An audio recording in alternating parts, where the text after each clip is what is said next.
I've been having lots of great interviews and conversations with leaders as part of my research for my next book, Lead with Learning. And what's evolved for me is a journey that leaders undertake. And I want to share it with you and hear back if it's something that resonates with your experience or with what you've observed. So it strikes me that leaders, when they're new in their role, obviously they're getting their footing and figuring out what this new role is about. And they're shifting from doing the work to guiding others in doing the work. So a big part of that shift is not telling people what to do, but instead asking questions and guiding them, coaching them to do that work. And it feels like that's a really big shift for leaders. And a little bit what's behind it, what I've been hearing is that there's an element of control that they want to have. And if I'm not doing it myself or finding the solutions to problems and challenges, I don't feel like I'm in control. And behind that, even another layer again, is some insecurity about who they are as a leader and what their responsibilities are and how do they be a great leader. When leaders are operating in this format or with this mental mode or this approach, I call it kind of production focused. So they're focused on getting the results, but in a short-term kind of way. So it's maybe a little bit of a taskmaster, maybe command and control, because they're telling their employees what they need to be doing and they're focused on those results.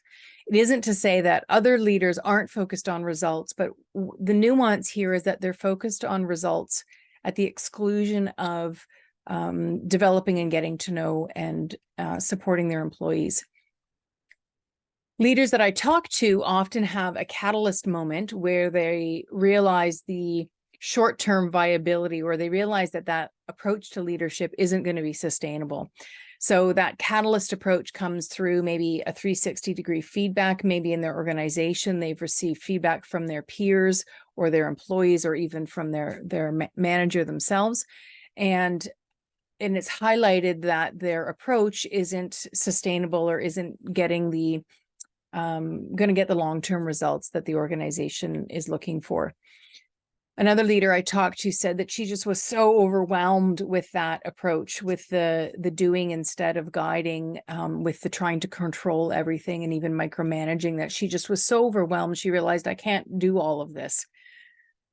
And then another catalyst event can be working with a coach or a mentor, and through really great questions and developing that relationship, a coach can step in and help the leader realize that their approach to leading their people is maybe one that, again, isn't conducive to long-term results and long-term sustainability.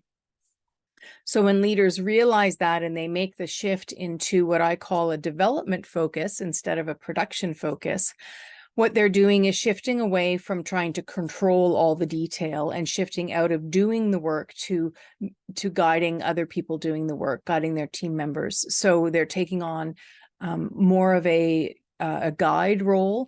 Their identity shifts, so they're not getting the accolades and the feedback. Their ego isn't being pumped up from solving solutions, but instead they're getting rewarded internally from helping their employees.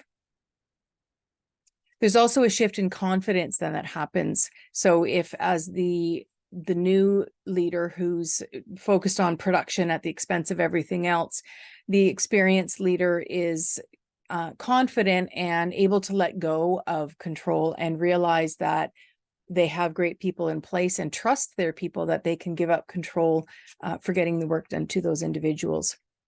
Ultimately, what happens is that these leaders can create the space for learning and development on their teams. So they can create an environment where people can take risks and learn from those risks, especially if they're failures. They can learn from the failure and successes as well. There can be a feeling of experimentation.